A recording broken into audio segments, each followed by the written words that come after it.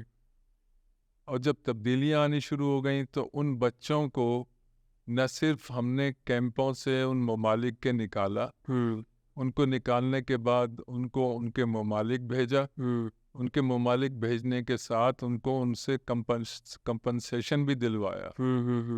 اور پھر یہی نہیں، جب ان کو ان کے گھروں تک پہنچا دیا تو پھر میں اور شاہین ہم گئے ان کے گھروں پہ دیکھنے کے لیے بھی. اس میں بھی ایک مزیدار بات بتا دیتا ہوں، پاکستان کے ریفرنس سے اور بھی ملکوں میں دنیا بھر میں گئے وہ غریب ممالک کے.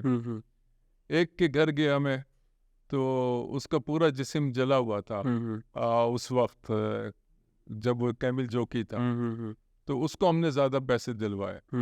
تو ہم گئے اس کے یہاں تو وہ رو رہا کہ ابا نے بڑی زیادتی کر دی. میں نے کہا کیا ہوا؟ کہنے لگے وہ جو صاحب آپ نے پیسے دلوائے تھے نا، تو ابا نے 2 بیویاں اور 3 شادیاں کر لی ہیں اس کے بعد ان پیسوں سے. وہ پیسے بچوں کے لیے تھے، ان بچوں کے بہتر مستقبل کے لیے تھے، لیکن اس سے ان کے ابا تیسری شادی کر رہے. سر پاکستان میں دوبارہ کبھی کوئی عیدی یا انصار بڑھنی پیدا ہو سکتا ہے؟ ہوں گے، صرف اپنے یا وائٹ ٹو بلیک والے بھی آج کل نہیں، اپنے اندر تلاش کریں، اپنے اندر تلاش کریں اور خوف نہ کھائیں. دیکھیے جو ہونا ہے وہ ہونا ہے، جو نہیں کر رہے وہ بھی مرتے ہیں، جو کر رہے ہیں وہ بھی مرتے ہیں. ایمان رکھیں کہ کوئی تو ہے جو نظام ہستی چلا رہا ہے. میری پوری زندگی اس پہ پوری زندگی میں جب مجھ سے کوئی کہتا ہے آپ نے یہ کیا یہ کیا یہ کیا، تو میں کہتا ہوں میں تو کر ہی نہیں سکتا، میں اتنا طاقتور نہیں ہوں. بالکل. لیکن کوئی کر رہا ہے، کوئی کرا رہا ہے، کوئی تو ہے جو نظام ہستی چلا رہا ہے، بس اس پہ یقین کر لو. سر آخری سوال کی طرف جاؤں گا. ہم نے دیکھا امریکہ جو ہے وہ ایک ایسا بدترین ملک تھا جہاں پہ سلیوری عام تھی، جہاں پہ انسانی حقوق کچھ بھی نہیں تھے. 100 سال پہلے کی بات کروں یا 200 سال پہلے کی بات کروں. پھر ہم نے انڈیا کو بھی دیکھا، ہمارے پڑوسی میں 1991 تک جو ہے وہ ان کے حالات بھی ہم سے بھی گئے گزرے تھے. آج کے پاکستان کو دیکھ کے آپ کو لگتا ہے پاکستان بھی کبھی اچھی راہ پہ آ سکے گا یا آ سکتا ہے؟ اچھی امیدیں رکھنی چاہیے، لیکن ابھی مجھے نظر نہیں آ رہا. اگلے 10 سال تک بھی نظر نہیں؟ 10 سال تک تو مجھے نظر نہیں آ رہا، کیونکہ ابھی آپ ہیں فقیر، اور فقیر کو جس نے بھیک دی ہے اس نے کہا ہے کہ اتنا تم کما کے مجھے واپس کرو. تو جو ابھی انہوں نے لوٹایا ہے یا جو لوٹا رہے ہیں اور ہم جشن منا رہے ہیں کہ ہمیں بھیک مل گئی، وہ ہم لوٹا رہے ہیں سود. اصل رقم نہیں، سود. اصل رقم جو ہے یہ آنے والی جو نسلیں ہیں، جو آج کا نوجوان ہے، اس کو لوٹانا ہے. اور آج کا جو نوجوان بار بار باہر نکلنے کی کوششیں کر رہا ہے، وہ اسی لیے کر رہا ہے کہ اس کو کچھ بہتر ہوتا ہوا نظر نہیں آ رہا. سر آج کے نوجوان کو کچھ ساتھ میں بولنا چاہیں گے 14 اگست پہ؟ 14 اگست پہ یار آؤ پاکستانی بنے. پاکستانی بن جائیں گے نا تو سب اچھا لگنے لگے گا. پھر بہتری کے راستے پہ چل پڑیں گے، بہتر سوچیں گے، بہتر. اور ایک اپیل کر دیتا ہوں آپ کے اس میں، جی کہ ووٹ سوچ سمجھ کے دو.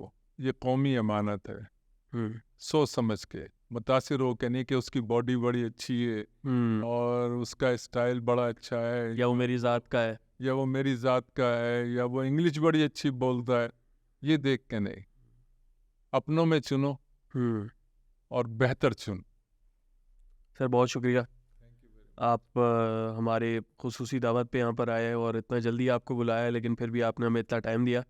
تو انشاءاللہ آپ کو دوبارہ جو ہے وہ تکلیف دیں گے اور دوبارہ ضرور بلائیں گے. میری خواہش ہے کہ آپ لوگ بہت آگے بڑھیں، بہت شکریہ. کیونکہ جو جذبہ میں دیکھ رہا ہوں اللہ کرے کہ وہ قائم و دائم رہے آمین آمین. اور آپ کو بہت آگے لے کے جائیں، اور شاید کل آپ اس مقام پہ ہوں کہ جہاں کہیں کہ یار انصار صاحب نے یہ کام شروع کیا تھا، آؤ ہم اس کو لے کے آگے بڑھتے ہیں. آمین آمین. تو پاکستان کیوں آزاد نہیں ہے، اور کیا اخلاقیات، کیا چیزیں ہم نے کھوئی ہیں، اور کیا کیا چیزیں ہم صحیح کر سکتے ہیں، اس کے بارے میں ہم نے جو چیزیں باتیں کی وہ مجھے دوبارہ بتانے کی ضرورت نہیں ہے. ہمارے پوڈ کاسٹ کو لائک کرنے کا شکریہ. چینل کو سبسکرائب کیجیے گا اور ہمیں انسٹاگرام، فیس بک کے اوپر فالو کیجیے گا. بہت شکریہ. پاکستان زندہ باد. اللہ حافظ. اللہ حافظ.